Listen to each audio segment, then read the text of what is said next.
हिमाचल के जिला कांगड़ा के विधानसभा क्षेत्र फतेहपुर में उपचुनाव हो रहे हैं। कांग्रेस से दो हाथ करने से पहले भाजपा को अपनों से मिल रही चुनौती से निपटना पड़ रहा है। पर एक बात साफ है कि अगर भाजपा विधानसभा चुनाव 2017 में की अपनी गलती को दोहराती है तो यह महंगी साबित हो सकती है। देखिए ये रिपोर्ट। फतेहपुर में इस वक्त कृपाल परमार, रीता ठाकुर, जगदेव सिंह और बलदेव ठाकुर भाजपा टिकट के प्रबल दावेदार हैं। भाजपा ने हाईकमान को इनके नाम पैनल में भी भेजे हैं। अब टिकट का फैसला हाईकमान करेगा। अगर हम 2017 विधानसभा चुनाव की बात करें तो भाजपा ने कृपाल परमार को टिकट दिया था, पर फतेहपुर में संगठन में बलदेव ठाकुर की पकड़ मजबूत थी। कृपाल परमार को टिकट मिलने से बलदेव ठाकुर और उनके समर्थक नाराज हो गए और कृपाल परमार को टिकट का विरोध किया गया। बलदेव ठाकुर ने विधानसभा चुनाव में आजाद प्रत्याशी के तौर पर हुंकार भरी थी। अधिकतर संगठन के लोग बलदेव ठाकुर के साथ चले गए। नतीजा ये हुआ कि ना तो बलदेव ठाकुर जीते और ना ही कृपाल जीत पाए। स्वर्गीय सुजान सिंह पठाने ने एक बार फिर जीत दर्ज की थी। फतेहपुर विधानसभा चुनाव 2017 हारने के बाद कृपाल परमार फतेहपुर में अब डट गए हैं और आगामी चुनाव के लिए ग्राउंड तैयार करना शुरू कर दिया है। मंडल ने कार्यकर्ताओं की बैठक बुलाई है और सभी कार्यकर्ताओं का जो निर्णय होगा वो बलदेव ठाकुर का निर्णय होगा। हम पार्टी हाईकमान से ये निवेदन करते हैं कि वो अपना फैसला बदलें। ये बाहर का व्यक्ति है, इसे फतेहपुर में कोई नहीं जानता। अगर ये पार्टी ने फैसला नहीं बदला, जो चुनाव लड़ेगा तो 1000 से ज्यादा वोट ये नहीं ले पाएगा, क्योंकि इसको यहाँ कोई नहीं जानता है। मेरी हाईकमान से ये प्रार्थना है कि तुरंत अपना फैसला बदलें और टिकट जो है, मैं पिछले 25 साल से पार्टी की सेवा कर रहा हूँ और पिछले भी चुनाव मैंने इस विधानसभा क्षेत्र से लड़ा। मैंने दूसरी पोजीशन पर जहां पर मैं आया था और पिछले 5 वर्षों से मैंने लगातार यहां पर संगठन खड़ा किया बीजेपी का। यहाँ संगठन की कोई चीज नहीं थी।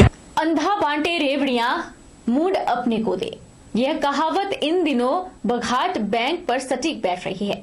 दरअसल बघाट बैंक ने अंधों की तरह अपने चहेतों को 100 करोड़ से अधिक से लोन रेवड़ियों की तरह बांट दिए। इसमें कई ऐसे मामले भी थे जिनमें दस्तावेजों में धांधली के मामले भी सामने आए हैं, जो कि बघाट बैंक पर भारी पड़ रहे हैं। आरबीआई ने बघाट बैंक को लोन देने पर पाबंदी लगाई है। 100 करोड़ से अधिक का लोन डिफॉल्टर लोगों के पास फंसा है, जिससे लोगों में चर्चाओं का बाजार गर्म है और लोग बघाट बैंक से कन्नी काटने में लगे हैं। हालांकि बैंक प्रबंधन द्वारा दावा किया जा रहा है कि वह लोन को रिकवर कर लेगा, जिसके लिए उन्होंने विशेष रिकवरी टीम बनाई है। लेकिन अब बघाट बैंक का भविष्य किस ओर जाता है, यह गर्भ के भविष्य में है।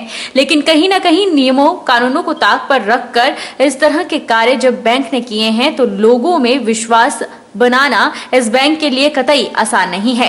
वहीं बैंक प्रबंधन ने पूरे डिफॉल्टरों की पुष्टि जानकारी देने से भी गुरेज किया। साथ ही कुछ अमूल्य जानकारी भी बैंक प्रशासन से मांगी गई, लेकिन वह टाल मटोल कर अपने बैंक प्रबंधन की गलतियों पर पर्दा डालते ही देखे गए।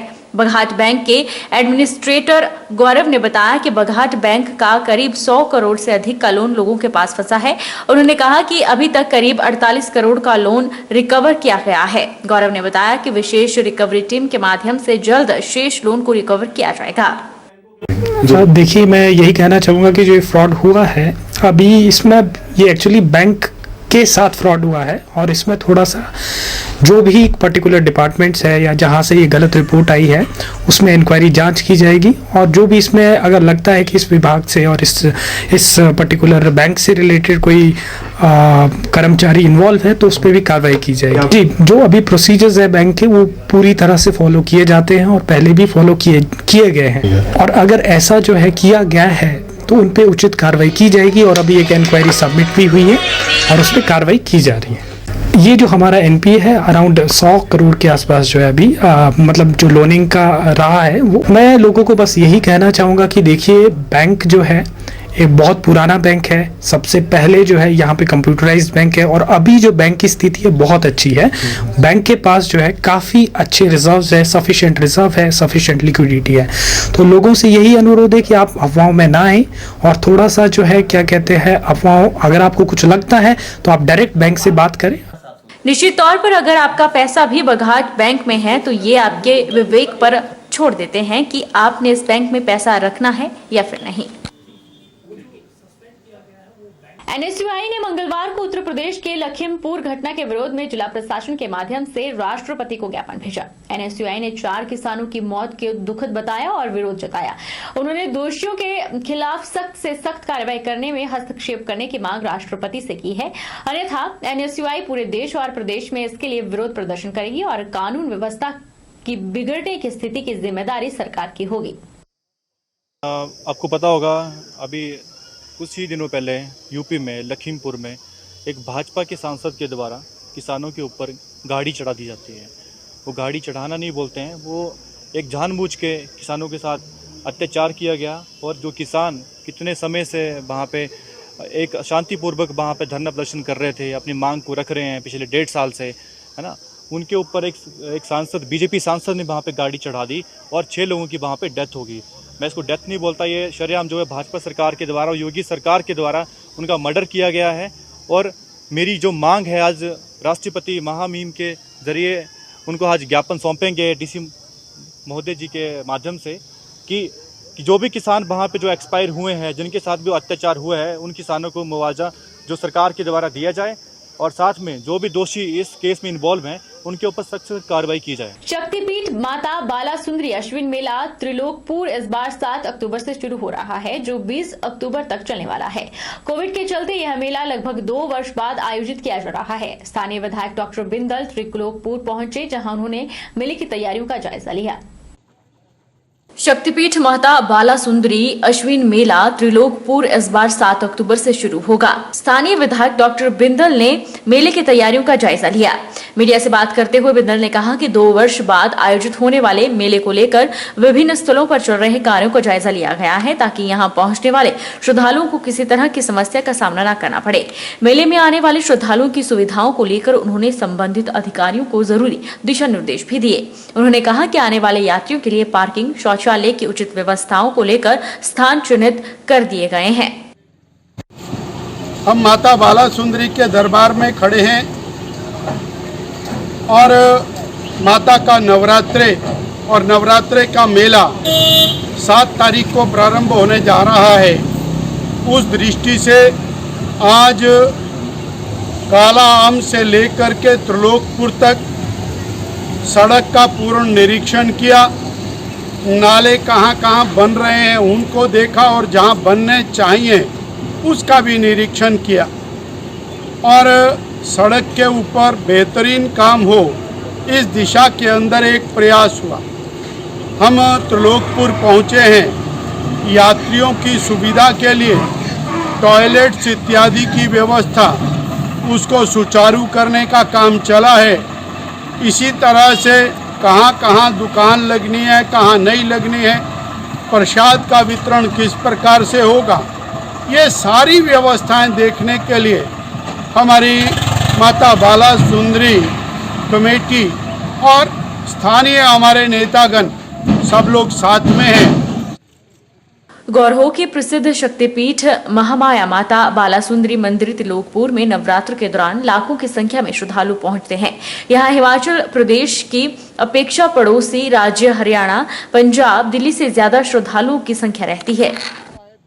NRLM द्वारा जारी ब्लॉक में भेजे गए पत्र पर CRP, जो कि बीडीसी सदस्य हैं, उन्होंने ऐतराज जाहिर किया है। बीडीसी सदस्य राजरानी ने NRLM से सवाल किए हैं कि चुनाव जीते प्रतिनिधि CRP फील्ड में क्यों काम नहीं कर सकते।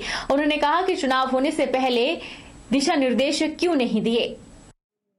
बीडीसी सदस्य राजरानी ने कहा कि वे NRLM से पूछना चाहती हैं कि उन्होंने 4 सितंबर को एक पत्र नूरपुर ब्लॉक में भेजा, जिसमें यह कहा गया है कि जो प्रतिनिधि चुनाव जीते हैं वो CRP नहीं कर सकते हैं।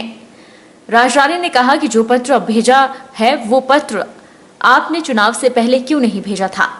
आपको यह गाइडलाइन पहले देनी चाहिए थी ताकि सोच समझकर चुनाव लड़ते। दूसरी बात यह है कि अब चुनाव जीत चुके हैं, जिसमें NRLM होते हुए लोगों की सेवा की है और पहचान भी इसी से है। इसी वजह से चुनाव में वे जीते हैं, क्योंकि हमने इस पद पर रहकर लोगों के काम करवाए और लोगों ने हमारी सेवाओं को देखते हुए हमें चुना है। अब हमें कहा गया है कि आप एक चीज चुन सकते हो। राजरानी ने कहा कि आज चुनावों के नतीजे आए 8 महीने हो चुके हैं। आपने हमें अब पत्र भेजा है, पहले क्यों नहीं भेजा गया। इस बीच कई बार ड्यूटी की है। राजवानी ने अपील करते हुए कहा कि NRLM की जो भी गाइडलाइंस है वो सारे हिमाचल के ब्लॉक कार्यालय में भेजी जाए और जो CRP दूसरे विभाग में सेवाएं दे रही हैं, क्या उन पर भी यह बातें लागू होंगी, इस बात को स्पष्ट किया जाए। जी आपसे एक सवाल है कि आपने हमें जो पहले लेटर क्यों नहीं भेजा? जो भी NRLM की गाइडलाइन है वो आपको हमें पहले ही बतानी चाहिए थी। दूसरी बात, रिजल्ट को आए 8 महीने हो गए हैं। जनवरी की शायद 24-25 को इलेक्शन हो गए थे, तो 8 महीने के बाद आपने ऐसा क्यों किया? आपने फ़ौरन ही फरवरी में जो लेटर क्यों नहीं भेजा? इसी दौरान हमारे कितने राउंड लगे? हमारी ड्यूटी थी, तब हमें कॉल आ रहे हैं कि आप ड्यूटी नहीं जा सकते। तो मैं आपसे ये चाहती हूँ कि आप हमें NRLM की जो भी गाइडलाइन है वो ऑल हिमाचल सभी ब्लॉकों में जानी चाहिए। जो भी इलेक्टेड पर्सन है वो आप हमें फिर वो टाइम दो कि हम उसमें से चूज करें कि हम CRP रहें या इलेक्टेड पर्सन रहें। मेरे पढ़ने के अनुसार इसमें कहीं भी नहीं लिखा गया है कि जो BDC या पदाधिकारी, जो भी पंचायत के पदाधिकारी हैं, वो इन ड्यूटियों को नहीं कर सकते या CRP के पद में नहीं रह सकते। इसमें ये लिखा गया है कि जो राजनीति पार्टी में इन्वॉल्व है वो जो सदस्य है वो CRP के पद पे कहीं भी ट्रेनिंग नहीं कर सकते या कुछ नहीं कर सकते, लेकिन एक ग्रुप के सदस्य रह सकते हैं। तो मेरा DRD शिमला से अनुरोध है कि इस लेटर का मुझे पूरी जानकारी दी जाए और विद नेम कि हम रह सकते हैं कि नहीं रह सकते। यदि नहीं रह सकते हैं तो उसका कारण हमें बताया जाए। पराशर मंदिर कमेटी का एक प्रतिनिधिमंडल मंडी जिलाधीश से पराशर में शेगली पंचायत द्वारा किए जा रहे दुष्प्रचार को लेकर मिला और अपना पक्ष रखा। पराशर मंदिर कमेटी के प्रधान बलबीर ठाकुर ने मंडी में आयोजित पत्रकार वार्ता के दौरान कहा कि शेगली पंचायत के प्रतिनिधि देवस्थान को बदनाम करने का प्रयास कर रहे हैं। पराशर मंदिर कमेटी के प्रधान बलबीर सिंह ने मंडी में आयोजित प्रेस वार्ता के दौरान कहा कि मंदिर कमेटी का प्रतिनिधिमंडल उपायुक्त मंडी से मिला और उन्हें ज्ञापन दिया गया। उन्होंने कहा कि शेगली पंचायत के प्रतिनिधि पिछले कुछ अरसे से पराशर में चल रहे क्रियाकलापों में अकारण अनावश्यक हस्तक्षेप कर रहे हैं और देव संस्कृति के स्थान को बदनाम करने का प्रयास कर रहे हैं। इसके साथ ही जिला प्रशासन को भी गुमराह कर रहे हैं। उन्होंने कहा कि मंदिर की भूमि पर श्रद्धालुओं की सुविधा के लिए छोटा सा भोजनालय बनाया जा रहा है और इसको लेकर उपायुक्त मंडी को स्थिति स्पष्ट की गई है। पराशर मंदिर कमेटी एक विशेष विषय को लेकर जिलाधीश महोदय से मिले और अपना ज्ञापन सौंपा। विषय कुछ इस तरह है कि शेगली पंचायत के कुछ प्रतिनिधि कुछ अरसा से 2 बार जिलाधीश महोदय से मिले और पराशर में अनाधिकृत हस्तक्षेप को लेकर काम को बाधित करने जा रहे थे और जिला व प्रशासन को वो गुमराह कर रहे थे। उस विषय को थोड़ा सा जिलाधीश महोदय के या प्रशासन के सामने लाने के लिए हम आज जिलाधीश महोदय से मिले। वो एक तो पंचायत ये क्लियर नहीं कर पा रही है। पहले कह रहे थे कि भाई मंदिर कैंटीन और उनके लंगर की वजह से झील प्रदूषित हो रही है। फिर अब उससे हटकर कल जिलाधीश से मिले कि वही ऊपर जो निर्माण हो रहा है वो अवैध हो रहा है। ऐसा कुछ नहीं है, वो पराशर की भूमि है। वर्षों से हम मंदिर कमेटी वहाँ का संचालन करती आ रही है और मंदिर की भूमि पे हम वहाँ छोटा सा भोजनालय बना जा रहे हैं। इसको लेकर हमने जिलाधीश महोदय के यहाँ आज स्थिति स्पष्ट की है कि हम अपनी भूमि पे बना रहे हैं और केवल लोगों की आवश्यकता को देखते हुए नीचे से भोजनालय को ऊपर उठाना चाहते हैं। केवल इतना, इससे अधिक हम कुछ नहीं बना रहे हैं। तो ये ना अकारण जो है बाधा डाल रहे हैं। इसलिए हमने आज अपनी स्थिति स्पष्ट जिलाधीश महोदय के सामने की ताकि निर्विघ्न होकर हम वहाँ उस जगह का संचालन करते रहें। सराज के इनोवेटर ओम प्रकाश ठाकुर ने mobile SMS light control system तैयार किया है। एक मोबाइल से ही विद्युत स्प्रे पंप, ग्रीन हाउस से विद्युत चलित पानी के पंप, ई-डोर लॉक सिस्टम, लाइट्स और विस्फोटक प्रणाली को नियंत्रण किया जा सकता है। इस सिस्टम में एक मोबाइल फोन लगा है, साथ ही इसमें कुछ विद्युत उपकरण लगे होते हैं जिससे यह विद्युत को नियंत्रित करता है। गोहर बस स्टैंड पर लंबे समय से एक दुकानदार सड़क किनारे किए अवैध अतिक्रमण को गोहर प्रशासन ने JCB की मदद से उखाड़ने की कार्रवाई की है, जिससे आम लोगों को जाम जैसी समस्या से निजात मिलेगी। प्रशासन की ओर से तहसीलदार कृष्ण ठाकुर ने बताया कि अवैध कब्जाधारी लंबे समय से बस स्टैंड के साथ बने जल शक्ति विभाग के हैंडपंप पर भी कुंडली मारे हुए था, जिसके चलते प्रशासन हरकत में आया और मंगलवार को तहसीलदार के नेतृत्व में बस स्टैंड के किनारे किए हुए अवैध रूप से अतिक्रमण को जेसीबी की मदद से ध्वस्त करने की मुहिम छेड़ दी है। इस मुहिम से कस्बे के दुकानदारों और मकान मालिकों में हड़कंप मच गया है। और सभी अवैध में कोई भी अपने दुकान के आगे सभी आगे ऐसा नहीं है कोई मस्जिद में।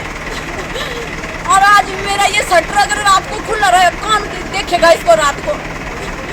मेरी ये रिक्वेस्ट है भाई इसको आज यहाँ टाइम दिया जाए मुझे। आदेश माननीय न्यायालय ने पारित किए थे दिसंबर 2020 में, तो उनको जो हमारे कासर हैं इनको समय दिया गया, उचित समय दिया गया के लिए अपनी बात रखें। इनको नोटिस जारी किया गया अभी 24 सितंबर को। तो इन्हें कहा गया था कि भी ये अतिक्रमण जो इन्होंने कर रखा है हैंड पंप को जो इन्होंने कब्जाया हुआ है उसको हटा दें, लेकिन इन्होंने हटाया नहीं और उसकी जो म्याद थी वो हमारी ख़त्म हो गई है। वो पिछले कल ख़त्म हुई थी। तो आज जो विभाग है वो कार्रवाई करने के लिए आज सुबह 11 बजे यहाँ मौका पे पहुँच। बहरहाल बुलेटिन में इतना ही। आप देखते रहिए HP 24x7।